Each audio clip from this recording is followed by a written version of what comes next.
ask you all as audience members, as you come in, welcome again.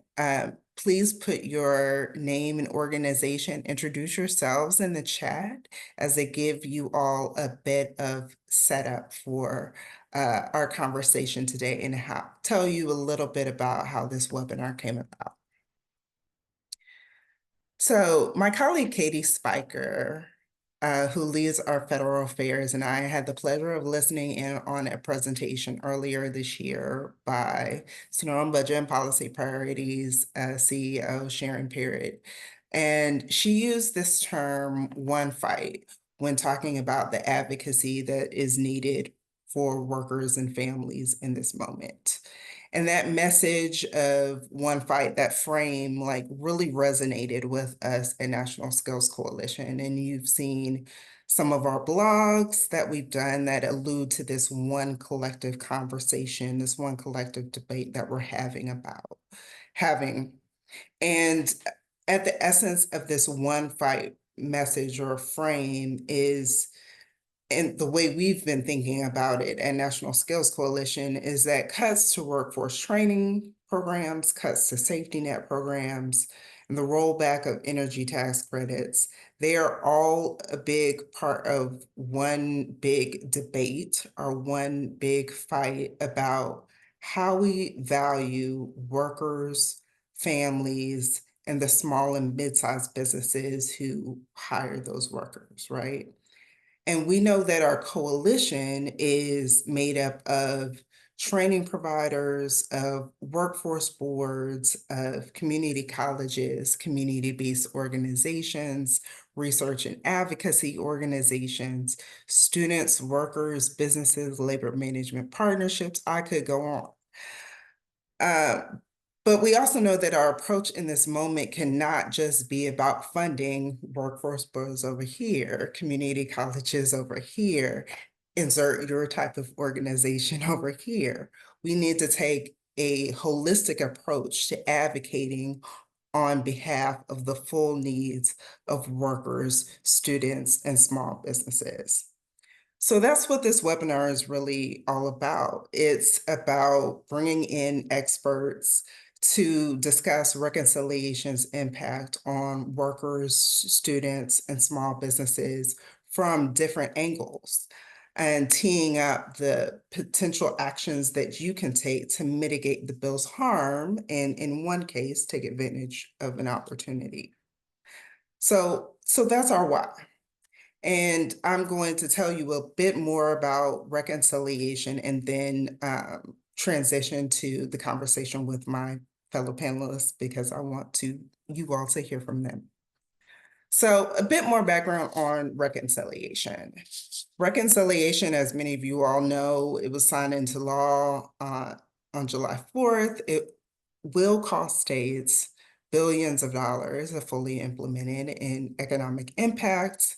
And in a lot of ways, it tells people that they either already should be working or should be in training for an in-demand job while stripping away the very supports that they need to continue working or that their employers were relying on to continue to keep them employed. Specifically, the law reduces safety net programs that support people during training and transitions to stable employment. It rolls back clean energy and manufacturing tax credits that are creating good jobs across the country. And it imposes new restrictions on SNAP and Medicaid, which are programs that are essential to helping individuals meet basic needs while pursuing training and work. One bright spot, Pell Grants were expanded to include short-term quality training programs. And that's something that NSC and our networks, many of you all here on this webinar, have been pushing for a decade, right?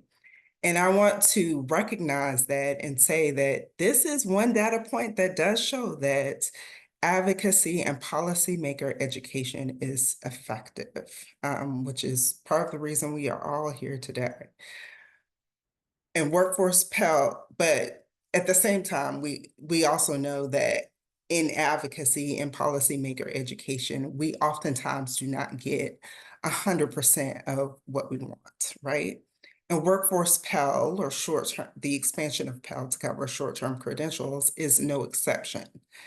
There are a number of policies that are still needed to make short-term Pell like really live up to its promise to deliver actual economic mobility for the population who needs it the most. We need policies on data to aid student decision making. We need sector partnerships for input and close relations with business and industry to help shape those credentials. We need supportive services policies so that people can actually persist in these credentials. So although uh, Workforce Pell is a very welcome step at the federal level, it follows the lead of states who have already put over $6 billion of their own funds into short-term training programs. One thing that we are already thinking about at National Skills Coalition is how states can now redirect some of those dollars that they were putting towards tuition for short-term training programs towards supports for students, especially since the reconciliation bill has the potential to cut from those same students in other areas. So holistically, a bill that includes a lot of harm with this one bright spot. Reconciliation presents cuts to states, hard decisions, and trade-offs as states try to balance budgets while facing the increased risk of recession. And some states are already planning special sessions in the fall to respond. And there are opportunities to advocate administratively given the timeline of the changes, as well as in your 2026 legislative sessions as well. We want to equip you all as partners with the information you need to get smart, to organize, to advocate, to educate your policymakers. So this webinar is a full part of that. So with that, I want to get into the educating, right? I want to encourage you all as we get into the questions here to put your own questions in the Q&A box, not to be confused with the chat. And later on, we will have a Q&A portion, and we will close by talking about some of the next steps that you all can take so that this discussion does not end here, because we are all in this one fight together. So with that, I'm going to bring my panelists into the conversation, and I'm going to start with my new friend, Allie. I feel like our organizations have become fast friends over the past few years as IRA and CHIPS and the bipartisan infrastructure law were passed, and many leaders realized, okay, as we move toward a clean energy future, we need a workforce to help bring that future about. I know that you all at the U.S. Climate Alliance have been tracking the climate provisions of the reconciliation bill, and I'd love for you to tell us how the bill's passage, what does it mean for the growing clean energy workforce? Well, thanks, Melissa, for having me, and the appreciation for your organization is mutual. So thrilled to be here and talk a bit about the workforce needed to meet our climate and clean energy goals in the moment, even without all the wonderful things that we had under the IRA and the bipartisan infrastructure law, the momentum and the work that needs to happen ahead. But to your question around reconciliation, I think we can say without a question, reconciliation made a major dent in the clean energy investments and programs that were laid out under the Biden administration. There are kind of a couple big buckets that I want to talk about. First is the rollback of the tax credits. These were really driving public and private investment in solar, wind, EVs, EV charging infrastructure, home energy upgrades, and more. And all of this investment had really led to record job creation in the clean energy industry that we'd seen since passage of IRA. And to be fair, it was already on the rise prior to the IRA. Now, many of these tax credits will end in September or December of this year. So we've got a very short window while those tax credits are still on the books. And I will be sure to put in the chat the special timelines of all the tax credits so folks can follow along and keep those front of mind. Ultimately, the Climate Alliance and the states that we work with, and it's so great to see so many of our states represented on the line today, we're optimistic that many people will continue to make these investments even without the tax credits. We know that a lot of these technologies still pencil out and make economic sense and climate sense from an affordability standpoint, but there are upfront costs. And those are costs that, in this economic climate are even harder for folks to bear. We also have some broader tax credits that do remain in place, the clean energy production tax credit, but there are new restrictions on a couple key definitions that the Department of Treasury holds. So one is the foreign entities of concern, commence construction date, and there were different kind of phase outs that were passed. These will largely prohibit the uptake of IRA clean energy tax credits, especially for solar and wind. We may see some opportunities in nuclear and geothermal, but there are still some restrictions. And these are technologies that are less advanced than solar and wind, where we know there are probably many people on this call who work within that industry. So that's the tax credits, which, to be frank, there were projections from the IRA on how much money that meant.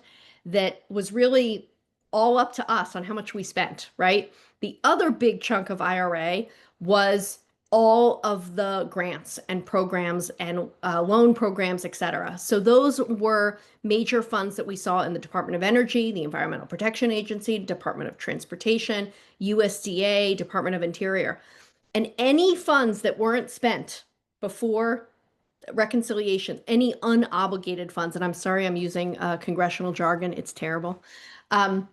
Any of those unobligated funds, those have been kind of wiped clean. So that means that some of these programs still exist and will move forward, but it has to be funding that was obligated, that the agencies already have and are moving out the door. So any money that was for later years of the programs or other pieces will not move forward. So that's definitely a challenge, and there are a ton of programs that will be impacted.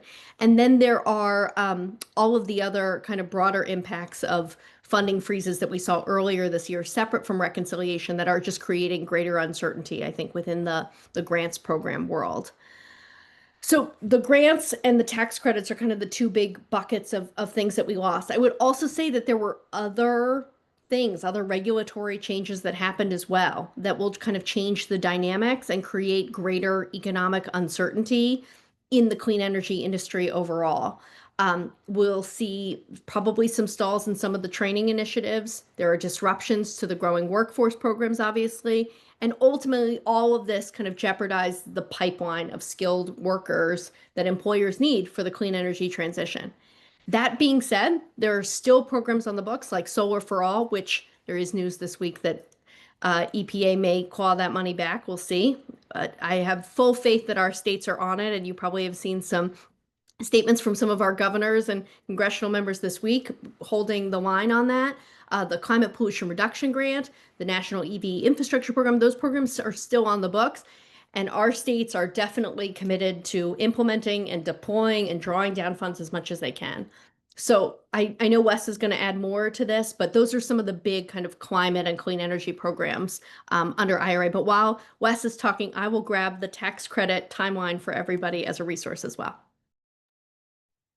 I appreciate that. And I know some of our audience members, they were right there with you when you said unobligated funds. So feel free to go there.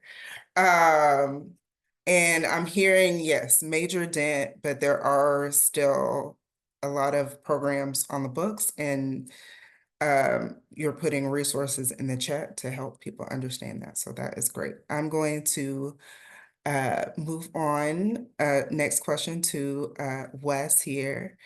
At NSC, we've been driving home the point that basic needs are workforce needs. And I know a lot of the people listening in today agree with that. I would love for you to tell us more about what the reconciliation bill means for workers who rely on SNAP and Medicaid, and including when and how cuts to these programs are going to show up in states. Sure, Melissa, I'd be happy to, and appreciate the invitation. It's such a thrill to be on with an old friend, and kind of looking forward to the conversation. So, I want to start with just a little bit of, for lack of a better expression, of kind of a fair warning of I'm going to start with a bit of a grim picture of what reconciliation included and what the implications are, particularly around the issues of Medicaid, health coverage more generally, including ACA coverage, as well as the SNAP program and some of the implications for states.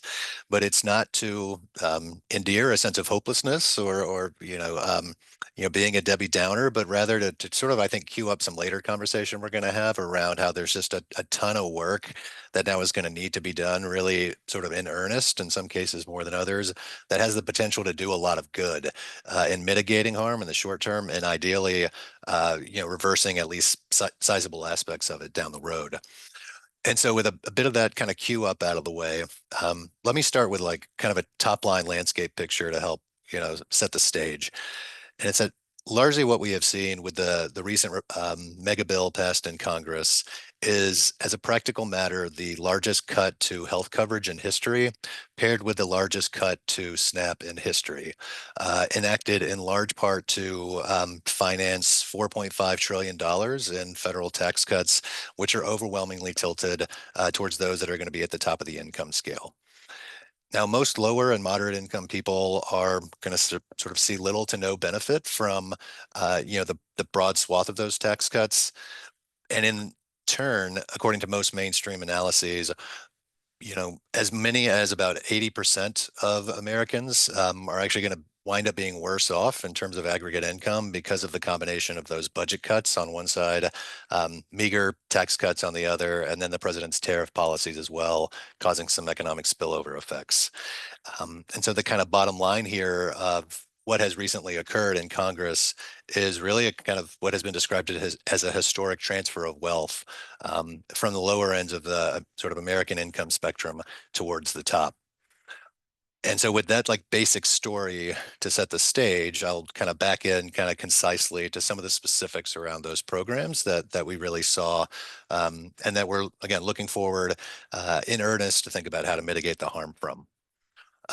So when it comes to health coverage, when we look at the combination of about $1 trillion in Medicaid cuts, as well as some significant cuts to the Affordable Care Act, in particular, sort of a sea of new red tape that has been enacted on the state and local level, estimates are that about 15 million people are likely to wind up losing their health coverage because of this package.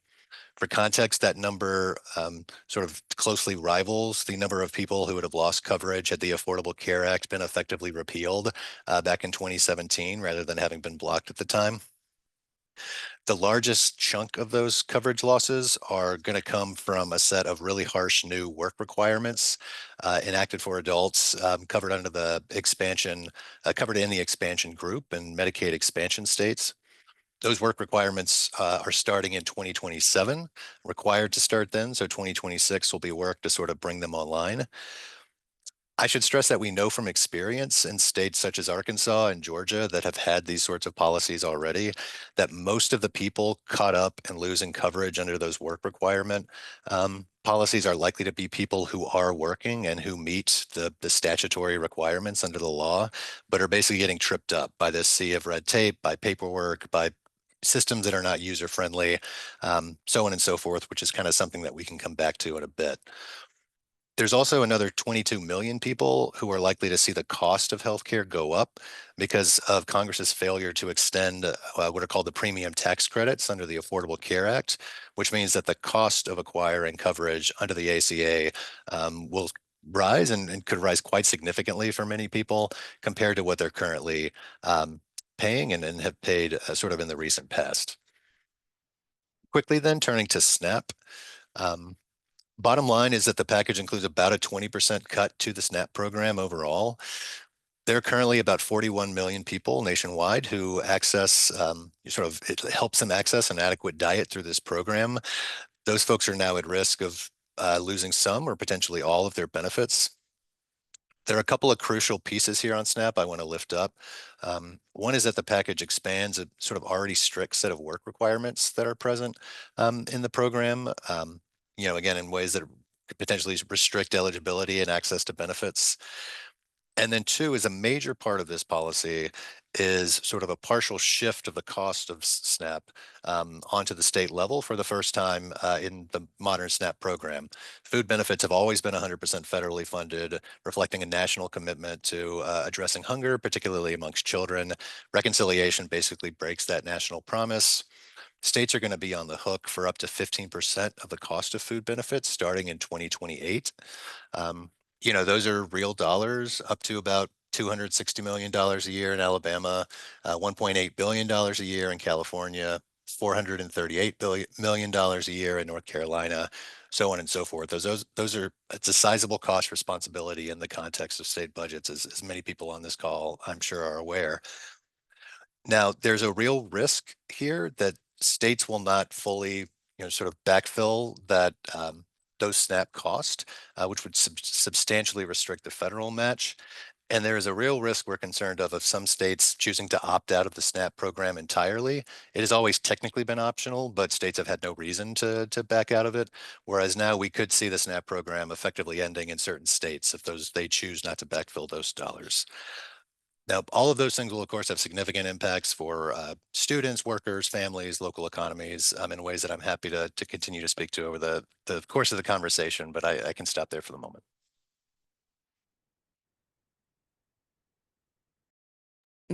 I appreciate the preface there, Wes, the framing, that it was going to be a grim picture. We said that we were going to educate folks, and sometimes sharing is, scaring is caring. So that's what we're doing. I want to see if you want to drill down a little bit more on work requirements specifically. We've had a long interest, of course, in that at National Skills Coalition because, of course, we have a number of training providers, of workforce providers on the call. Is there anything that you haven't mentioned about the work requirements that we think advocates should know? Sure, I'm happy to say sort of a few words about that concisely. There's a couple of things coming to mind here. One is that on both SNAP and Medicaid, there will be some very limited flexibility and some very limited exemptions available under the new package. I should stress that really overall and in both cases, there will be far less flexibility on these programs than previously existed. For example, on SNAP, there's a swath of states currently operating under various sorts of waivers that have allowed them to have more expansive sort of eligibility and sort of access to benefits. Those waivers are in the process of essentially being like ramped down, due to the reconciliation package restricting them. That said, there are a couple things in SNAP, such as the potential for provisions to be waived for people with dependent children, 14 years or over. Some Native American populations, there's some potential for waivers there. Some options for, I believe, limited state flexibility for some able-bodied adults without dependents.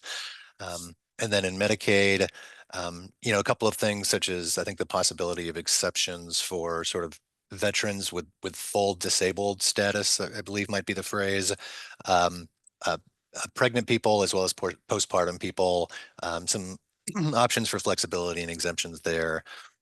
I would say kind of beyond that, what that really means is like a big part of the brass tacks of this work on the state and local level for a lot of advocates moving forward is really going to be looking for less so exemptions than it is sort of strategies to make various sorts of new agency processes and systems and these new requirements be kind of as absolutely accessible as possible, as user friendly as possible, um, you know, uh, effective, for lack of a better word, at doing things that are necessary to kind of help keep get people on the rolls and keep them there rather than kick them off because they're getting tripped up by some bit of like really user unfriendly paperwork. Now, in terms of what those specific levers will be, kind of the nuts and bolts of it, I would say that I have a broad swath of colleagues with sort of much deeper SNAP and Medicaid expertise here at the center. We're working with a host of national and state partners to really, think through, these questions, kind of build this ship as we're going along here. And we're in the process of going to generate a lot of resources and guidance we'll be getting out through channels for that. So more coming soon. But just to close with like one quick example would be sort of with Medicaid work requirements, trying to like minimize the frequency of times that people have to recheck, like refile their paperwork. There's that sort of thing. There's also going to be some opportunities for states to look at tapping um, sort of as clean of data as possible would be a way to say it. So for example, like employer payroll data being provided on the back end to help confirm people's work status where possible, rather than them having to like manually upload it to an online system. Those are sort of two small examples of the types of things that, again, we and others are helping think through, and that there's a lot of potential for states and localities to do moving forward. Appreciate that, Wes. And I was also going to plug you all's website as well for more resources for people who were furiously taking notes. Like, go to cbpp.org. They have a number of resources. They're updating. Monday I looked and I was like, oh, this is new since Thursday and Friday. So there are a lot of different resources as we work to mitigate the reconciliations harm.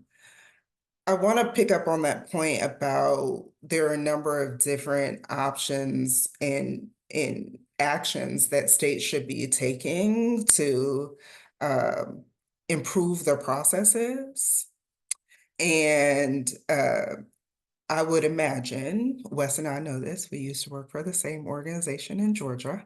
There are states and regions who are going to react to reconciliation in different ways. And Allie, I wanted to pick up on this point with you. Are there regions or groups of states that you think are more likely to react to the rollback of clean energy tax credits and some of the grants differently? And is there an optimal way for states to mitigate the harm of the rollbacks for workers and small businesses? Yeah, thank you. This is well, it's a loaded question in many ways, because of course I'm going to have to say that the Climate Alliance states and territories, the 24 in our coalition, I think are going to be leaders in this. And I will say both biased and unbiased. I think that that's probably the case, just given how these governors are prioritizing competing things and trying to look at the whole worker and the whole person and the whole experience. We are a bipartisan coalition that has committed to climate and resilience and workforce development. And I think as a result, our governors, and to be fair, their legislatures, which are not a part of the work at the Alliance, but it takes two to tango, are going to be thinking creatively about ways to support people with all of these budget gaps. And just going back to some of what Wes said, I think generally speaking, there are a lot of folks who at the state level are really looking at efficiencies to try and support people who are going to be struggling right now. And as you mentioned at the top of the call, Melissa, states have already talked about emergency legislative sessions to fill budget gaps, and we expect more of those to be shared and announced, in the weeks and months ahead, that states are going to have some really tough conversations about how they fill those SNAP benefit shortfalls, how they figure out different medical support for people. So while I'm going to answer about climate, I do think our governors really are looking at the broader picture and figuring out how we prioritize the whole person. When it comes to the clean energy tax credits, as you asked, every day in the coming weeks, months, and years is an opportunity, we feel, to help educate workers, small businesses, and consumers about how they can take full advantage of the tax credits while we still have them. As a result, folks will see on our website today, we just launched a consumer-facing campaign with our governors and in partnership with climate mayors to just do basic consumer education about the consumer-facing tax credits that are still on the books and to really ensure that people are deploying while they can. And my hope and prayer is that the next quarter, we see so much investment in the clean energy economy as a result of the tax credits still being on the books, that it will make a really important case for when we have an opportunity to put these back on the books. So I know there are a lot of advocates on the call, and I think that's something to think about. Also, we've got an important opportunity to really demonstrate that these technologies are viable with and without the tax credits. So we'll put together also, I'll put a link in the chat of a toolkit that we put together that's for consumers that our states are using. It's available for anybody who wants to use it. It's non-branded and available for anybody who wants to just talk about tax credit utilization. In addition, our states are really looking at what they can do. Just last week, Governor Polis in Colorado announced the launch of its statewide energy savings navigator, which is a new, easy-to-use digital tool that connects state consumers with more than 600 energy rebates and 18 different energy bill assistance programs, including the federal tax credits that expire later this year. Our colleagues in other states across the country have worked with organizations like Rewiring America to do other one-stop shop resources on state web pages to highlight programs and make it easy for consumers. On the bigger utility scale project level, there's a lot that states can do to help take advantage of both the remaining tax credits and broader kind of deploy clean energy as much as they can. We're seeing states think about requests for information or RFIs or roundtable discussions directly with developers or workers on their near-term needs. We're seeing states consider streamlining renewable energy siting and permitting. There's certainly opportunities for governors or states to charge their PUC or PSC, their utility commission, with investigating and eliminating any redundancies or inefficiencies with interconnection of clean energy. There's a lot of opportunities, obviously, for states to think about how they would raise funds to fill the gaps. I know that that's a hard one to talk about and is not a short-term fix and a place where I think is going to be a heavy lift, but there are a lot on the kind of financing opportunities that certainly states can consider.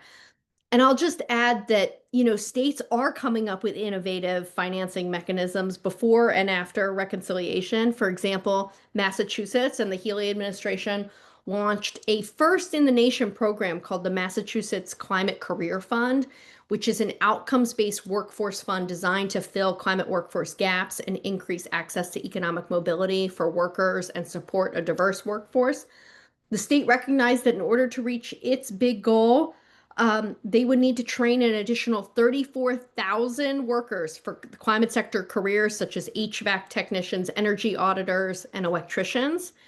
This is just a $10 million pilot, but it's a revolving loan fund that provides learner-friendly loans to help low-income residents access good climate jobs and a pathway to economic mobility. The fund adds philanthropic resources to the public funding for education workforce programs that help participants access and succeed in high-quality training programs. So the fund can be used to pay your utility bill while you're in a workforce training program or pay for childcare while you're in a program. And then you don't pay back into the fund until you have a job that's at a certain level and actually providing you with means that are essentially a self-sustaining job, which is really exciting. We're seeing this being piloted in Massachusetts and other states considering, and an opportunity to leverage philanthropic and state funds. So that's just one example, and we're hoping that other states will be able to leverage programs like this. And I can put all the resources for all these programs, Colorado and Massachusetts, in the chat while Wes is talking. Love that.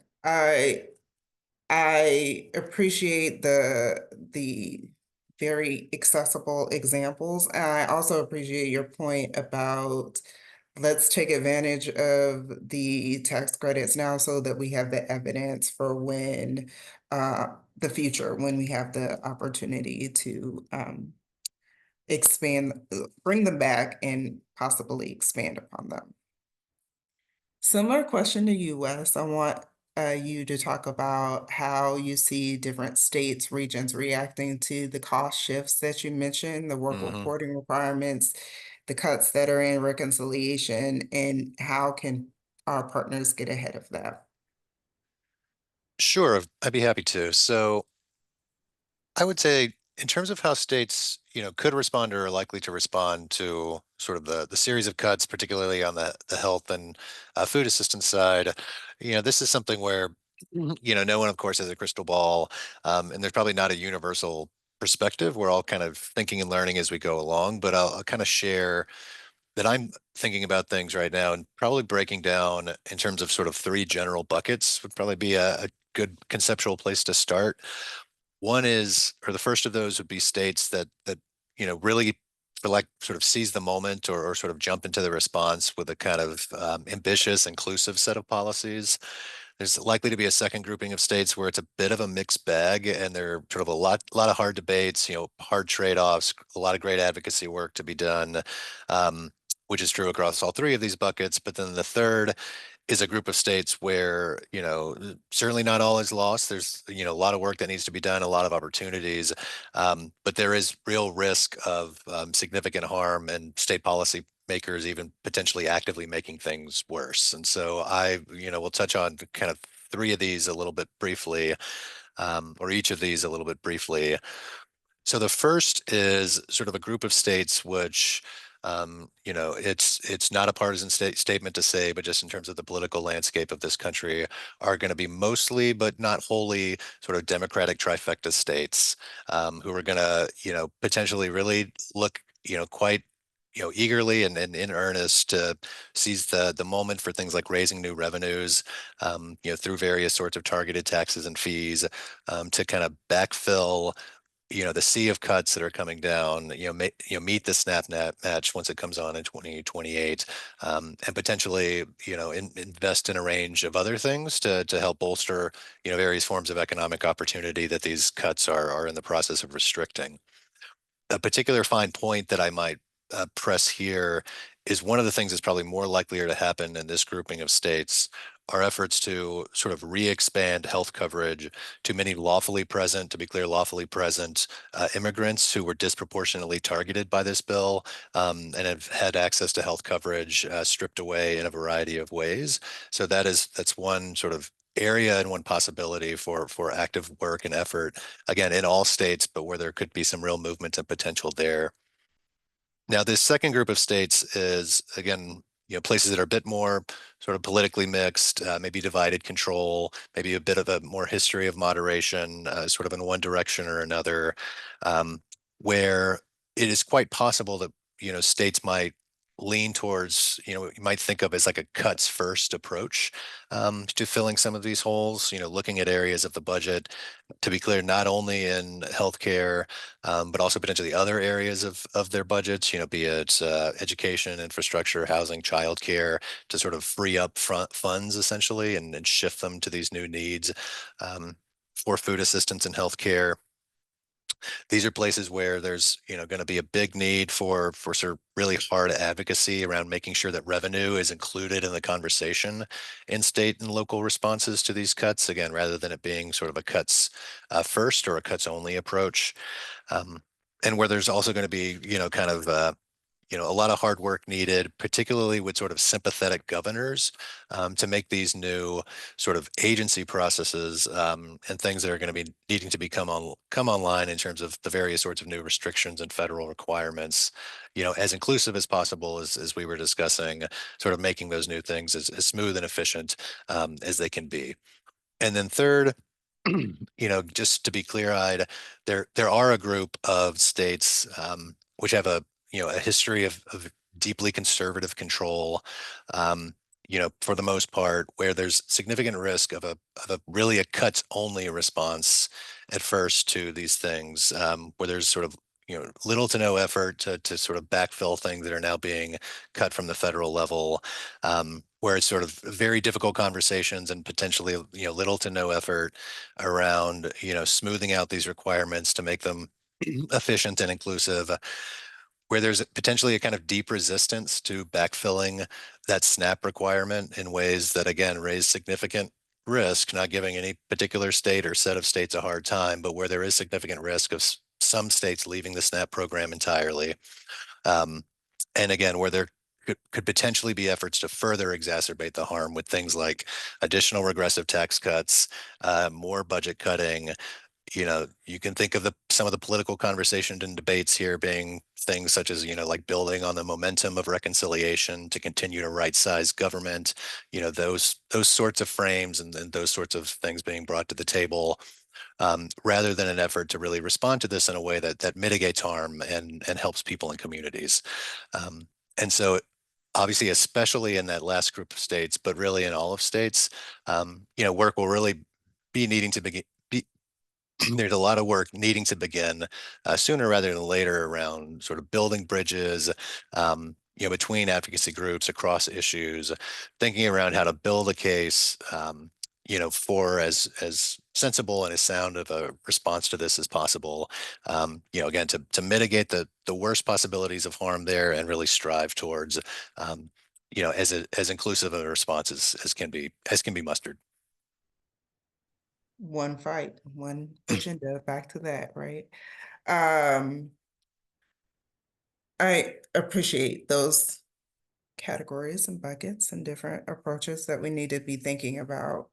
Um, I want to take the next two questions before our last question to dig even deeper into some unique areas of expertise that each of you all have. And Ali, I'm going to begin with you. We've been talking about impacts on workers, of course, for this whole time. Uh, want you to tell us specifically more about the U.S. Climate Alliance Governor's Climate Ready Workforce Initiative, because I know that was announced just last year, and how our governors responding to these cuts, specifically with that initiative in mind. Yeah, absolutely. Happy to walk through this. And as you mentioned, Melissa, last year, actually as part of Climate Week, so we're almost at the 1 year anniversary, the Climate Alliance launched the Governor's Climate Ready Workforce Initiative, which includes all 24 of our states and territories. When we do something, we got to get everybody on board, so everyone aligned. And the goal is to grow career pathways in climate and clean energy fields, strengthen workforce diversity, and jointly train 1 million new registered apprentices by 2035 across the Alliance states and territories. Through the initiative, our governors agreed to a set of collective commitments touching on a range of workforce related priorities, including, among other things, ensuring climate ready employment pathways lead to good paying, high quality jobs that protect worker safety, ensure worker voice, and support workers through their careers with family sustaining wages and benefits. And I'll just say, just on the worker safety, we've seen a ton of attacks from this new administration on worker safety with heat and FEMA changes and all kinds of other issues around worker safety that I think our governors are really eager to try and fill that gap and support workers who are certainly on the front lines of a lot of climate challenges. Prioritizing equity in climate ready workforce policies and programs to expanding opportunities for workers, particularly those from underrepresented and underserved communities, and those disproportionately impacted by climate change and the energy transition. Promoting the development and use of stackable, portable, and industry-aligned credentials. I know this is core to a lot of people on this call in climate-ready fields to build transferable skills that support reskilling and upskilling and strengthen workers' economic mobility. And then strengthening regional and sector-based collaboration to promote greater alignment and maximize impact in addressing shared challenges and opportunities.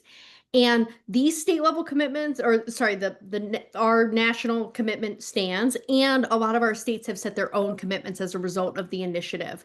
So Maryland enacted the Registered Apprenticeship Investments for a Stronger Economy RAISE Act just this legislative session in 2025, which creates tools to expand registered apprenticeships in new industries, employers, and communities. New Jersey awarded over 4.3 million in funding for 4 applications under the New Jersey Green Workforce Training Grant Challenge.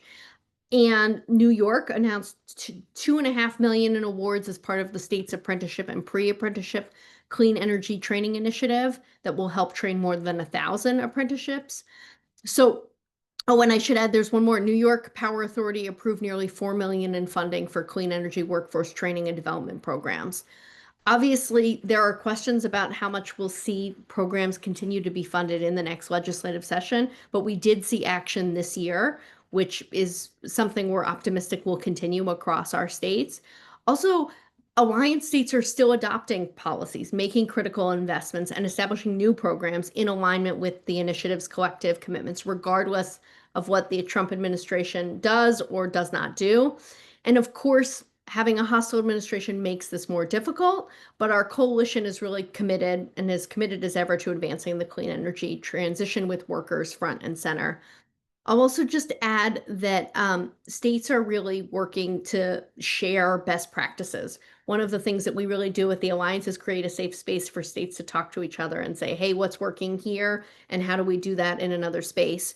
We also have cohorts by sector. So we're talking a lot between the electricity and the transportation sectors on charging infrastructure and what would be a training program that could work across jurisdictions so that if a worker in New York decides to move to New Jersey, which is quite possible, that they've got skills and tools that support the full economy. And I know that that's a little antithetical. States love to be competitive with one another, but when it comes to climate, we know that that doesn't actually honor the borders of state jurisdiction.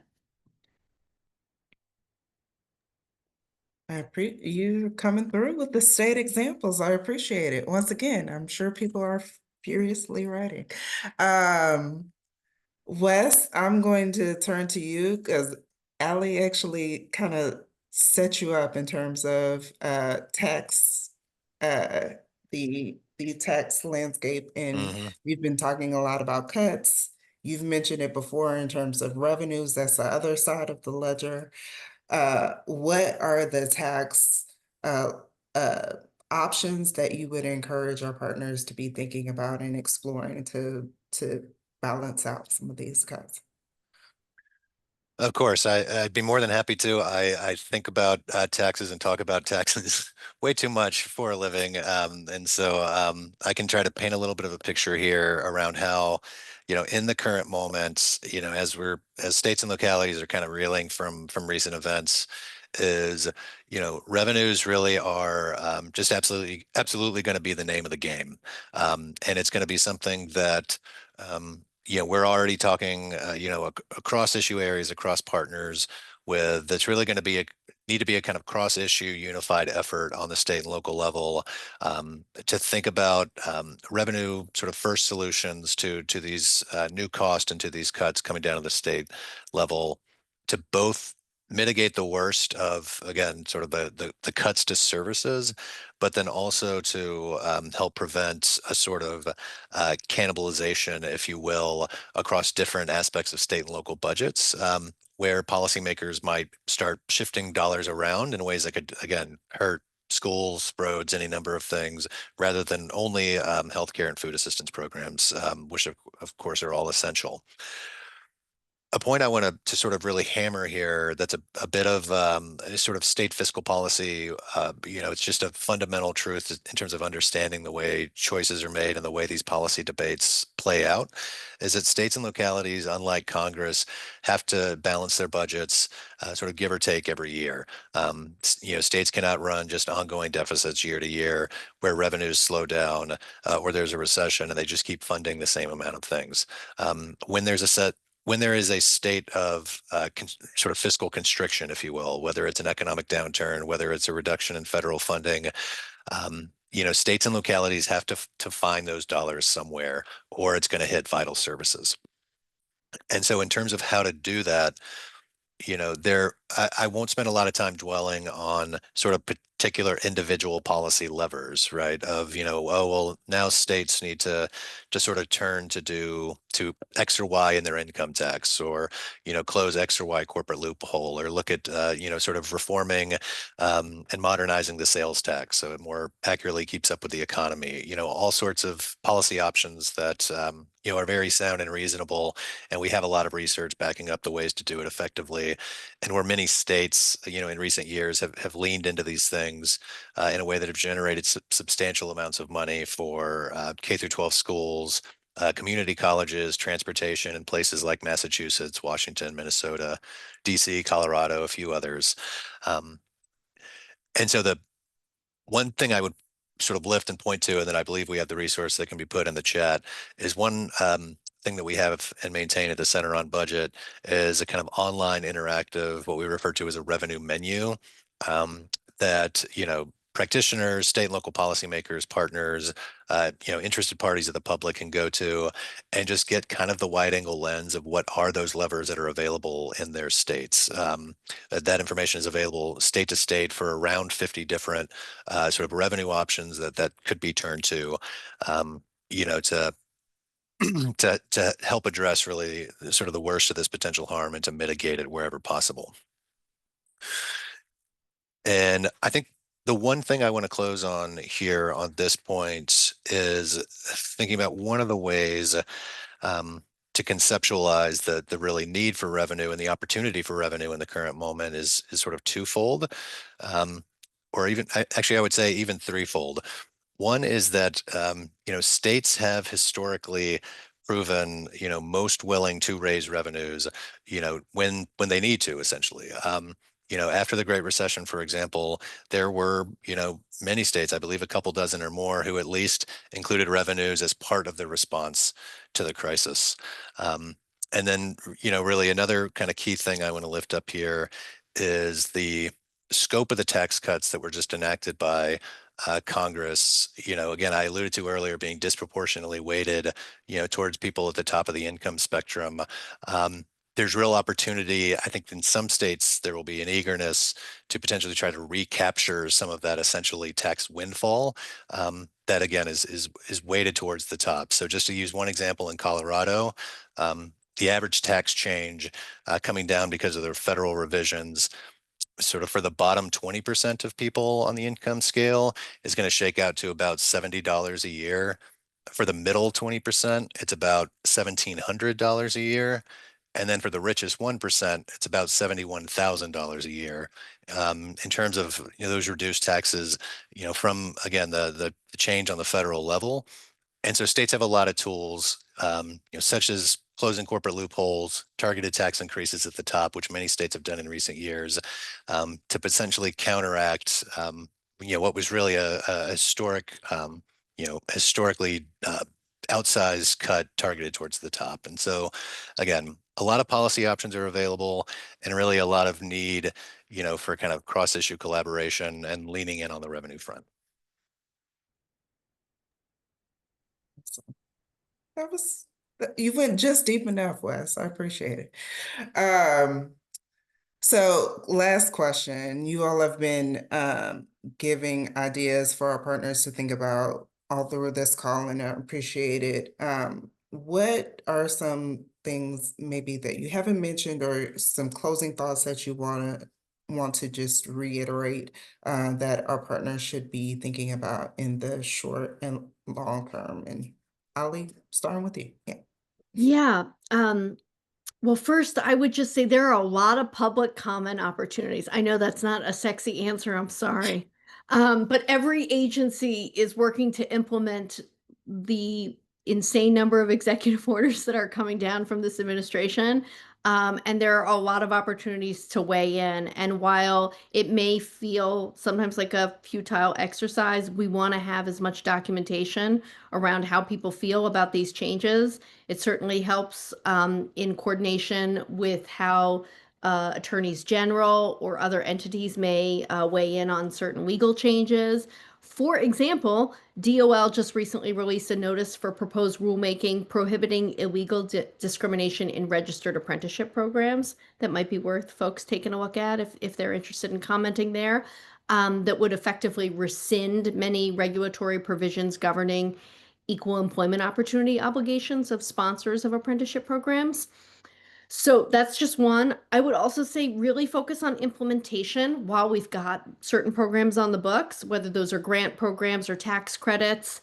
And as I mentioned earlier, we're doing that push and welcome support from other entities, especially at the local level. We know that higher ed institutions and nonprofit folks in some cases have been eligible for direct pay for the first time in the tax credit space as a result of IRA. So to utilize those programs while you still have them. I would also say, I know this may be in the vein of trying to be more optimistic than I feel like both Wes and I have been a little bit of Debbie Downers. Continuing to lift up success stories. We know that workers are at the heart of the clean energy transition, continuing to share their stories of how workforce training programs, good paying jobs are created alongside clean energy manufacturing is a really important story. Young people are continuing to enter the workforce and take on these jobs, and we want to keep that pipeline going. We want to make these jobs where people want to go. And I'll just say our states are really committed to doing this work and they need and want partners. So I definitely invite all of you to, get close to agency folks, to your governor's offices, and if you guys, I'm sure between all of our three organizations, we certainly can help with some of that. But I think to Melissa's comment about one fight, I think ultimately we need alignment and coordination across the advocacy community as much as humanly possible to be effective when there are a lot of fires to put out. So I would just say partnership and collaboration is really key. Love that. Wes, what say you, short and long term? Sure, and I'm cognizant of time, so I'll try to bottom line a couple things that we're thinking about. I would really press for sort of three things here. One is, and similarly to as Ali lifted up, a sort of focus on implementation. Focus on sort of as reasonably quickly as possible, thinking about things like agency level relationships that people have, starting conversations around ways to sort of implement these new federal requirements, as we've described, on these programs as in as efficient and inclusive a way as possible, rather than them having, to mitigate the extent to which they're really significant roadblocks at people's ability to access benefits for which they're eligible. Two is, really thinking about being as good of allies as possible, like really leaning into the idea of cross-issue allyship in response to the sort of federal fallout, particularly when it comes to, what again is a politically difficult, but is going to be necessary focus on revenue raising at the state and local level to mitigate cuts and ideally build forward for the future. And then third is really, something that's important and maybe taking a little bit of the cue around, sometimes the need to think about the night being darkest before the dawn is playing good defense and having a sound response to a moment like this really does require also thinking about, winning the public narrative mid to long term with a more proactive aspirational vision of sort of what do states look like at their best? What can we achieve together? With partnerships, with the relationships, and with policies that are designed to move people and communities forward.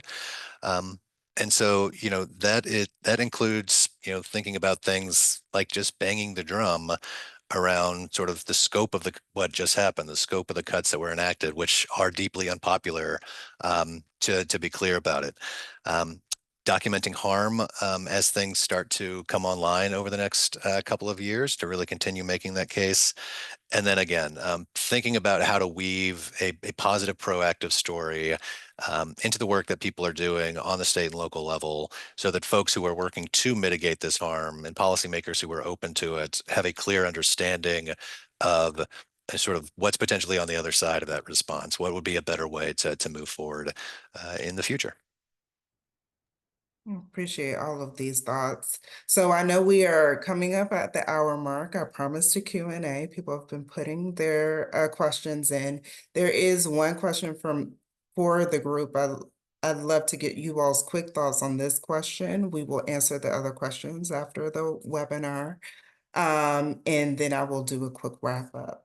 So the question here for the group is, appreciate the framing on the people, the social good, but what are there economic messages or other framing that we should be thinking about as partners. I'd love to get you all's thoughts and I can add to them as well. Yeah, I can start. I'll just say, energy prices are up and people are feeling the cost of their electric bill. And there's a lot of pressure on our electricity grid.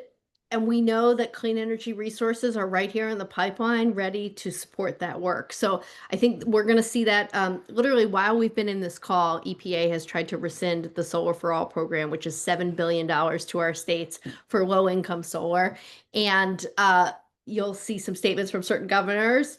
My inbox has been blowing up while we're here, but this has been a place where we know that this is an affordable, locally generated energy resource that's available right now. It doesn't take years to build, 7 years to build a solar plant like it does to build a gas facility. So we know that I think the energy affordability narrative will be here, but I also think it is important to focus on people. I think people are really struggling, and that's okay for us to talk about. And I think it can be a both and approach.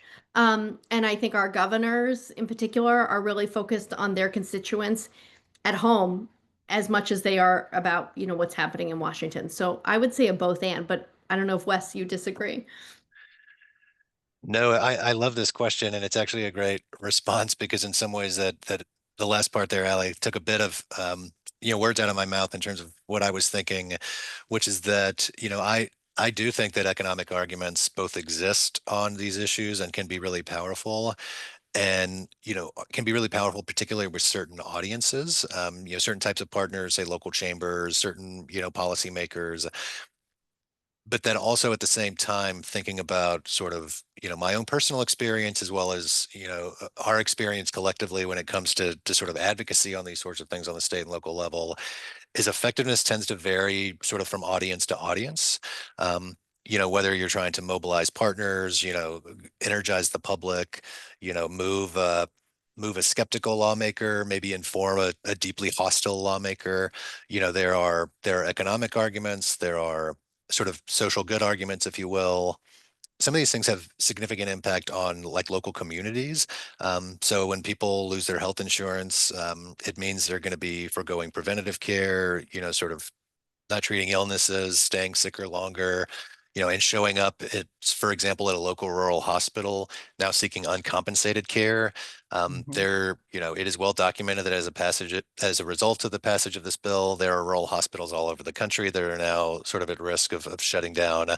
Um, and then, just to kind of close here, there are some cases where the sort of like wonky like dollars and cents state and local budget types of arguments, that I've lifted up some and have done for a living in some ways, can be persuasive as well. And so um, it's not so much that we should lean into one style of argument or evidence versus another, but really thinking keenly about who your audience is and how you stack those different messages on top of each other. Yeah, it's a both and know your audience, right? I love that. So with that, I'm going to thank you to Wes and Ali for spending more than an hour with us at this point, and sharing all of these resources and your expertise. Please do look out for additional resources from both the U.S. Climate Alliance, from the Center on Budget and Policy Priorities in the coming months. In terms of next steps, we have a number of ways for you all to plug in. Thank you all as participants for staying with us. Um, You've heard a number of ideas here, so we encourage you all to get to implementing, right? To get to mitigating this bill's harm. Don't let us stop you. We will also be developing some state policy recommendations and guidance on mitigating this bill's harm. We are going to vet those first with the leaders of our 18 state skills state policy and advocacy network, or SkillSpan, via a peer learning session in a few weeks. So be on the lookout for those recommendations once we have vetted them with our leaders. If you haven't already, go to our website at National Skills Coalition, click on networks and then SkillSpan if you are interested in plugging into state policy to see if there's a state coalition lead advocating on behalf of workers and students at the state level to connect with that organization. And if you are like, yes, I'm already doing things on the state level and I want to be more plugged in on the federal level as well. I know there was a question about WIOA here. There is a whole federal appropriations process that we're going to jump right back into come September. So I hope you all are already registered for my colleagues' post-reconciliation roundup webinar on August 18th at 1 p.m. Eastern. They will unpack the latest federal developments impacting workforce and education policy following reconciliation. So thank you to my panelists again. Thank you all to you for attending, for sticking through this. I'm grateful to be in this one fight with all of you all, and have a great afternoon. Thank you.